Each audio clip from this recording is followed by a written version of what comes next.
नमस्कार दोस्तों, मेरा नाम है राजेश और क्राइम स्टोरीज चैनल पर आपका बहुत बहुत स्वागत है। दोस्तों, आज मैं आपको अपराध की जिस वारदात के बारे में बताने जा रहा हूँ, वो वारदात मुरादाबाद उत्तर प्रदेश में हुई थी। तो चलिए दोस्तों, जानते हैं इस वारदात के बारे में। ये घटना 4 जून 2020 की है और ये घटना कटघर थाने के अंतर्गत हुई थी। शाम के 7 बजे का समय था। 24 साल का सिपाही मनीत प्रताप सिंह ड्यूटी करके जब वापस अपने कमरे पर लौटा तो वो अकेला नहीं था, बल्कि उसके साथ उसकी खूबसूरत और कमसिन प्रेमिका संध्या भी थी। उसके साथ संध्या को देखकर मनीत के दोनों दोस्त सिपाही जमील खान और सिपाही अनिल कुमार गौतम हौले से मुस्कुराए तो वो भी मुस्कुरा दिया और संध्या को लेकर कमरे में चला गया। वे तीनों दोस्त मुरादाबाद के कटघर थाने की आदर्श नगर कॉलोनी में स्थित कमल गुलशन के मकान में किराए पर रहते थे। वे तीनों रूम पार्टनर थे और एक ही कमरे में रहते थे, जिनमें जमील खान और अनिल गौतम कटघर थाने में तैनात थे और मनीत पुलिस लाइन में तैनात था। वैसे मनीत सिंह मूल रूप से बुलंदशहर के कोतवाली थाने के रसूलपुर का रहने वाला था। उसकी ज्वाइनिंग 2018 बैच की थी। हाल फिलहाल में उसकी ड्यूटी मुरादाबाद विधानसभा से विधायक हाजी इकराम कुरैशी की सुरक्षा में चल रही थी। बहरहाल संध्या को लेकर पहुंचे मनीत ने वर्दी बदलकर सादे कपड़े पहन लिए और दोनों दोस्तों से कहा कि वो संध्या को लेकर शहर घूमने जा रहा है। लौटने में उसे देर हो सकती है। आप दोनों अपना खाना बनाकर खा लेना। हम घूमकर वापस लौटने के बाद अपना खाना बना लेंगे। इतना कहकर उसने बरामदे में खड़ी बाइक बाहर निकाली और संध्या को पीछे बिठाकर निकल गया। करीब 3 घंटे दोनों बाहर घूमे और रात 10 बजे के करीब कमरे पर पहुंचे थे। चूंकि कमरा एक ही था, वहां संध्या रुकी हुई थी, इसलिए मनीत के दोनों दोस्त उन्हें कमरे में छोड़कर छत पर सोने चले गए। मनीत घर आकर दुकान से 2 बड़े पैकेट मैगी और 1 लीटर वाली कोल्ड ड्रिंक की 1 बोतल लेकर आया।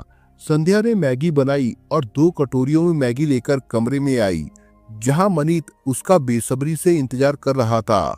फिर मनीत ने पहले से लाकर रखी कोल्ड ड्रिंक स्टील के 2 खाली गिलासों में भरकर 1 गिलास संध्या की ओर बढ़ा दिया और दूसरा गिलास खुद ले लिया। मनीत और संध्या दोनों एक दूसरे के हाथों को थामे और आंखों में आंखें डालकर नीचे फर्श पर चादर बिछाकर बैठे थे। एक होने में उनके बीच में बस 1 रात की दूरी थी। अगले दिन यानी 5 जून 2020 को दोनों कोर्ट मैरिज करने वाले थे। शादी के बाद दोनों जन्म जन्म के लिए एक दूसरे के हो जाने वाले थे।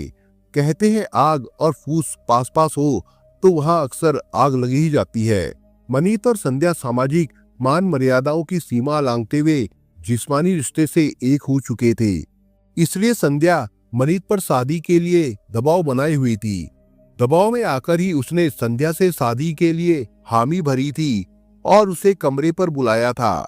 खाने पीने के बाद नीचे फर्श पर बिछे चादर पर दोनों बैठे हुए थे।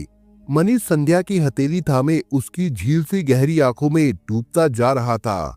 संध्या के स्पर्श से मनीष का रोम रोम खिल उठा था। वे दोनों मर्यादाओं में बंधे थे। भविष्य के सपनों को लेकर दोनों देर तक बातें करते रहे।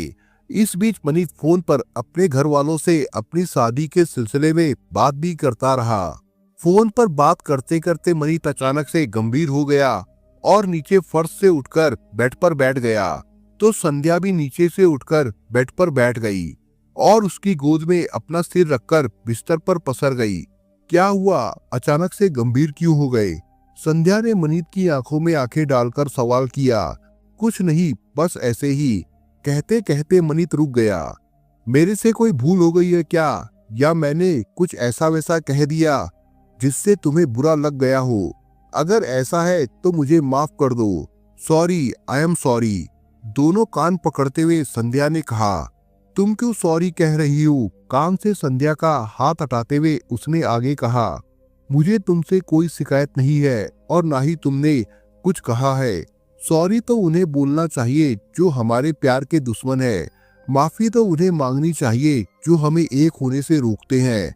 लेकिन संध्या, तुम चिंता मत करना, हमें एक होने से कोई नहीं रोक सकता, चाहे हमें जमाने से ही क्यों ना लड़ना पड़े।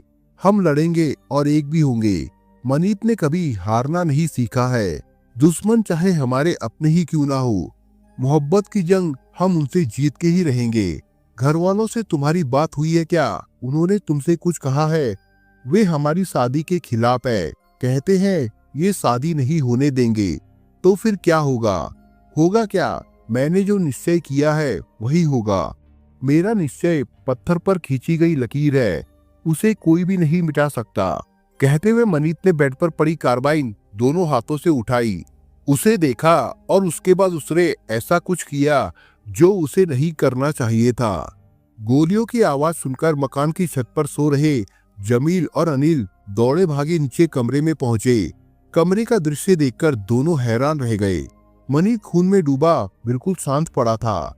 उससे 2 कदम दूर खड़ी संध्या थरथर कांप रही थी।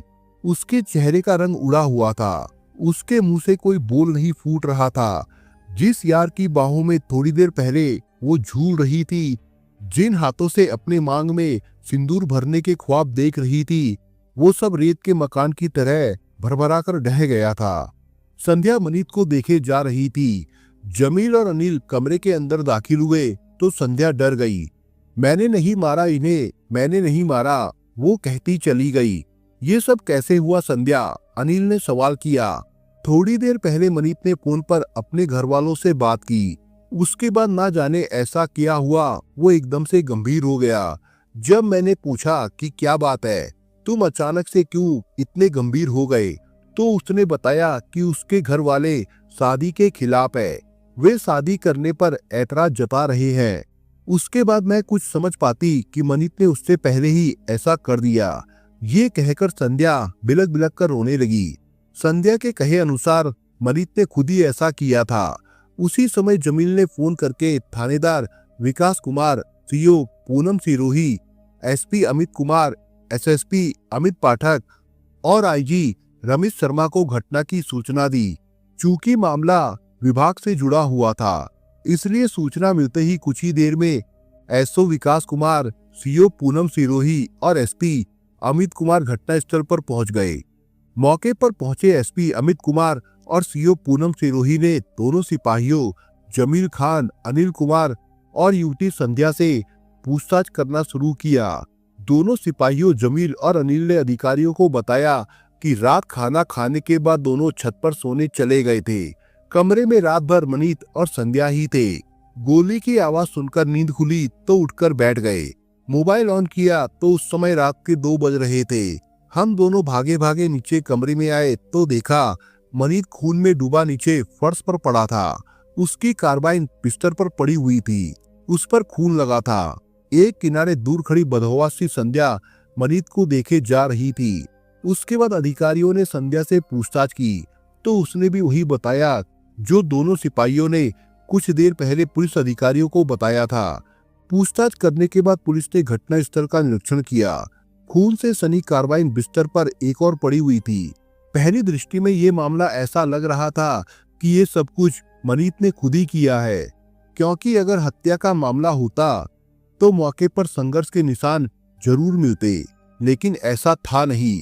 फिर क्या था? पुलिस अधिकारियों ने मनीत के घर वालों को बुलंदशहर फोन करके घटना की जानकारी दी। सूचना मिलते ही उसके घर में कोहराम मच गया। घर में रोना पीटना जारी था। परिवार का कमाऊ बेटा था मनीत। मौत की खबर से उसकी माँ और भाई बुरी तरह से टूट गए। खैर, सूचना मिलते ही माँ और बड़ा भाई बुलंदशहर से मुरादाबाद के लिए रवाना हो गए थे। करीब 2 घंटे बाद वे मुरादाबाद की आदर्श कॉलोनी पहुंच गए, जहां घटना घटी थी। तब तक सुबह का उजाला फैल चुका था। घटना की सूचना पाकर पास पड़ोस के लोग धीरे धीरे वहां पर इकट्ठा होने लगे थे। बेटे और भाई का शव देखकर माँ बेटे का कलेजा मुंह को आ गया था। मनीत द्वारा उठाए गए ऐसे कदम के बारे में जिसने भी सुना वो अवाक रह गया। वो अपने व्यवहार और शानदार व्यक्तित्व के लिए कॉलोनी में मशहूर था। बहरहाल पुलिस ने शव का पंचनामा भर के उसे पोस्टमार्टम के लिए जिला अस्पताल भिजवा दिया।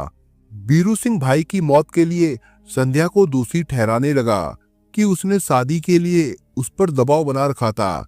वो उसे झूठे मुकदमे में फंसाने की धमकी दे रही थी।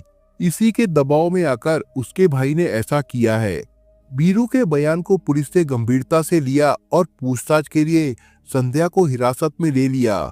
संध्या से की गई पूछताछ के आधार पर कहानी कुछ इस तरह से सामने आई।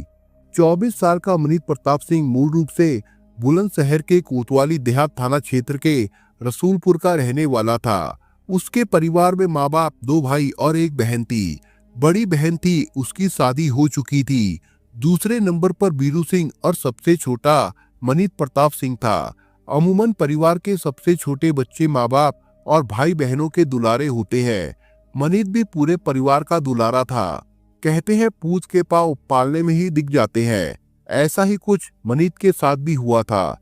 छरहरे बदन वाले मनीत को बचपन से ही खाकी वर्दी से बेहद प्रेम था। बालपन से ही वो माँ बाप से पुलिस में जाने को कहता था। वो कहता था कि बड़ा होकर पुलिस बनेगा और पीड़ितों के साथ न्याय करेगा। ईश्वर ने उसके दिल की बात सुन ली थी। 22 साल की उम्र में पहुंचते ही मनीष की मुराद पूरी हो गई थी। साल 2018 में उसने अपनी मेहनत और काबिलियत के चलते पुलिस की नौकरी हासिल कर ली। खुली आंखों से उसने अपने लिए जो सपने देखे थे वो पूरे हो गए थे। वो बहुत खुश था। ट्रेनिंग पूरी होने के बाद मनीत की पहली पोस्टिंग मुरादाबाद में हुई थी। मनीत मुरादाबाद के कड़घर थाने की आदर्श नगर कॉलोनी में कमल गुलशन के यहाँ किराए का कमरा लेकर रहता था। उसके साथ कड़घर थाने के 2 और सिपाही जमील खान और अनिल कुमार गौतम भी रहते थे। तीनों एक ही कमरे में रहते थे। इन दिनों मनीत की ड्यूटी पुलिस लाइन में चल रही थी। वहीं से उसकी तैनाती मुरादाबाद देहात के विधायक हाजी इकराम कुरैशी की सुरक्षा में लगाई गई थी। बात घटना से करीब 1.5 साल पहले की है। रात का खाना खाकर मनीत बिस्तर पर गया तो उसे नींद नहीं आ रही थी। सोचा थोड़ा मोबाइल चला लूं और फेसबुक वाले दोस्तों को मैसेज कर दूं, हो सकता है कि नींद आ जाए। ये सोचकर वो फोन लेकर बिस्तर पर लेट गया और फेसबुक ऑन कर दिया। उसके कई दोस्तों के मैसेज आए थे। उसमें कई लोगों के फ्रेंड रिक्वेस्ट भी थे। उन रिक्वेस्ट में एक नाम संध्या का भी था। संध्या की खूबसूरत तस्वीर पर मनीत की नजर पड़ी तो कुछ पल के लिए उसकी नजर ठहर गई। उसकी तस्वीर पर से नजर हटी नहीं रही थी। फिर क्या था, मनीत ने संध्या के रिक्वेस्ट को स्वीकार कर लिया। 1-2 दिन बाद उसने हाय लिखकर मैसेज किया तो मनीत ने भी उसके मैसेज का जवाब दिया। धीरे धीरे दोनों के बीच में बातचीत का सिलसिला चल पड़ा। बातचीत के जरिए मनीत ने संध्या का पता और मोबाइल नंबर लिया और अपना पता तथा मोबाइल नंबर उसे दे दिया। संध्या पुत्री सुरेंद्र कुमार मुरादाबाद के गल शहीद इलाके के रुद्रपुर में रहती थी। मध्यम वर्गीय परिवार की संध्या 3 भाई बहनों में सबसे बड़ी थी। उसके पिता दिल्ली में रहकर एक प्राइवेट फर्म में नौकरी करते थे। बीच बीच में वो घर आकर परिवार को देख जाते थे। वैसे भी पिता सुरेंद्र ने परिवार की देखरेख की जिम्मेदारी संध्या के कंधों पर डाल दी थी ताकि वो अपनी जिम्मेदारियों को निभा सके। संध्या पिता के विश्वास पर पूरी तरह से खरी उतर रही थी। घर के राशन से लेकर भाई बहन के स्कूल की फीस, किताब तक का वो हिसाब किताब रखती थी। मतलब संध्या समय से पहले समझदार और सयानी हो चुकी थी। उसके लिए क्या अच्छा है और क्या बुरा है वो सब समझती थी। बातचीत के जरिए संध्या और मनीत के बीच दोस्ती हुई और फिर ये दोस्ती प्यार में बदल गई। दोनों एक दूसरे से प्यार करने लगे थे। आगे चलकर दोनों ने एक दूसरे से शादी करने का फैसला कर लिया था। चूंकि संध्या और मनीत एक ही शहर में रहते थे, एक दिन संध्या ने मनीत को मिलने के लिए अपने घर बुलाया। इत्तेफाक की बात ये थी कि उस दिन ना तो उसकी माँ घर पर थी और ना ही भाई बहन। मनीत सादे कपड़ों में अनिल को साथ लेकर संध्या के घर रुद्रपुर पहुंचा। दोपहर का समय हो रहा था। प्यार होने के बाद पहली बार दोनों आमने सामने बैठे थे। संध्या ने दोनों का स्वागत किया। फिर बातों का सिलसिला शुरू हुआ। सामने बैठी संध्या को देखकर मनीत का दिल जोर जोर से धड़क रहा था। वो आधुनिक विचारों वाली स्वच्छंद युवती थी। उसने मनीत के साथ आए हुए दूसरे युवक के बारे में पूछा तो मनीत ने उसका परिचय अपने रूम पार्टनर के रूप में दिया। जिस कमरे में वो बैठे थे वो उनकी बैठक थी। एक एक समान औसत दर्जे वाले कमरे में अपनी अपनी जगह बड़े कायदे से सजाकर रखा हुआ था, जहां उसे होना चाहिए था। घर में कोई हलचल होती ना देखकर मनीत से रहा नहीं गया। उसने संध्या से पूछा, घर में सन्नाटा फैला है, अंकल आंटी या और कोई नहीं है क्या? फिलहाल घर में सभी है, लेकिन इस समय मम्मी किसी काम से बाहर गई है। उन्हीं के साथ भाई बहन भी गए हैं और मैं आपके सामने बैठी हूँ। संध्या ने बिंदास होकर जवाब दिया। ओह, तभी तो घर सूना सूना लग रहा है। कुछ देर तक दोनों के बीच में इधर उधर की बातें होती रही, फिर वे अपने मुद्दे पर आ गए। संध्या ने ही बात आगे बढ़ाई। जिंदगी के दोराहे पर लाकर मुझे तुम अकेला छोड़ तो नहीं दोगे? ऐसा क्यों बोल रही हो संध्या? क्या मैं तुम्हें छिचोरा लगता हूँ? नहीं, बात छिचोरेपन वाली नहीं है। मनीष, जमाना बहुत खराब चल रहा है और फिर किसी के चेहरे पर तो कुछ लिखा नहीं है। संध्या ने आशंका जताई। ऐसी बात नहीं है संध्या, मुझे ऐसा ही करना होता तो मैं तुम्हारा इतना इंतजार नहीं करता, और ना मैं ऐसा वैसा हूँ। मैं तुमसे बहुत प्यार करता हूँ। तुम्हारे लिए जमाने से लड़ना भी पड़ा तो मैं उसमें भी पीछे हटने वालों में से नहीं हूँ। तुम्हारे लिए जमाने से भी लड़ जाऊंगा, लेकिन मुझे गलत मत समझना प्लीज। मनीष ने सफाई दी। तुम तो बुरा मान गए, इसमें बुरा मानने वाली क्या बात है? जो सवाल तुमने किया उसका जवाब मैंने दे दिया। मेरी बातों को दिल पर मत लेना प्लीज। मेरे मन में जो आया सो मैंने कह दिया। अब मुझे चलना चाहिए। कलाई की ओर देखते हुए मनीष ने आगे कहा। काफी देर हो गई है मुझे आए हुए। अरे अभी तो आए और अभी जाने के लिए कह रहे हो? मैं अपने दिल के शहजादे को जाने के लिए कैसे कह दूं? अभी तो नजर भरकर आपको देखा भी नहीं है। कुछ देर और बैठो तो मेरे दिल को सुकून मिल जाएगा, फिर चले जाना। ऐसी अनोखी अदा से संध्या ने मनीष के सामने बातों को परोसा कि मनीष चाहकर भी अपनी जगह से हिल नहीं सका। प्यार के निवेदन पर मनीष कुछ देर और बैठा रहा। थोड़ी देर दोनों प्यार भरी बातें करते रहे, फिर मनीष अपने कमरे पर लौट आया। संध्या से विदा लेते समय उसने उसे भी अपने कमरे पर आने के लिए कहा। मनीष के आग्रह पर एक दिन शाम के समय संध्या मनीष के कमरे पर उसके साथ पहुंची। उस समय कमरे पर उसके दोनों दोस्त अनिल और जमील थे।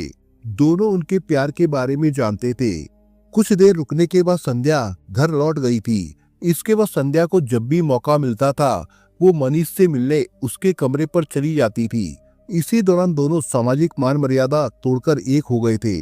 उनके बीच में जिस्मानी संबंध बन चुके थे। धीरे धीरे उनका प्यार दोनों के घर वालों तक पहुंच चुका था। संध्या और मनीष दोनों के घर वालों ने उन्हें चेतावनी दे दी कि वे एक दूसरे से मिलना बंद कर दे। मनीष के घर वालों ने साफ शब्दों में कह दिया था कि उसकी शादी वही होगी जहां वो लोग चाहेंगे। संध्या हरगिज इस घर की बहू नहीं बन सकती है। वो तो हमारी जाति बिरादरी की भी नहीं है और न ही हमारे हैसियत की। मनीष और संध्या के बीच के रिश्ते इतने आगे बढ़ चुके थे कि वहां से वापस लौटना नामुमकिन था। संध्या मनीष से कह चुकी थी कि वो उसे धोखा नहीं देगा। अगर उसने धोखा देने की कोशिश की तो इसका अंजाम भयानक हो सकता है, क्योंकि वो आज की नारी है। अपने हक के लिए वो कुछ भी कर सकती है। मनीष रिश्तों के मकड़जाल में बुरी तरह फंस गया था। वो समझ नहीं पा रहा था कि वो क्या करे। संध्या को अपनाता है तो उसके घर वाले नाराज होते हैं, और संध्या को छोड़ता है तो वो नाराज होती है। मनीष ना तो घर वालों को नाराज करना चाहता था और ना ही संध्या को। कई दिनों से वो इसी उलझन में फंसा हुआ था। मोहब्बत करना कोई गुनाह नहीं होता है, मोहब्बत में मर्यादा लागना गुनाह होता है, जो दोनों कर चुके थे। संध्या मनीष पर शादी करने के लिए दबाव बनाने लगी थी। दोनों ने जो गुनाह किया था उसका बीज संध्या की कोख में पल रहा था। सामाजिक मर्यादा को बचाने के लिए उसके पास एक ही रास्ता था, जल्द से जल्द शादी करके गुनाह को छिपा लेना।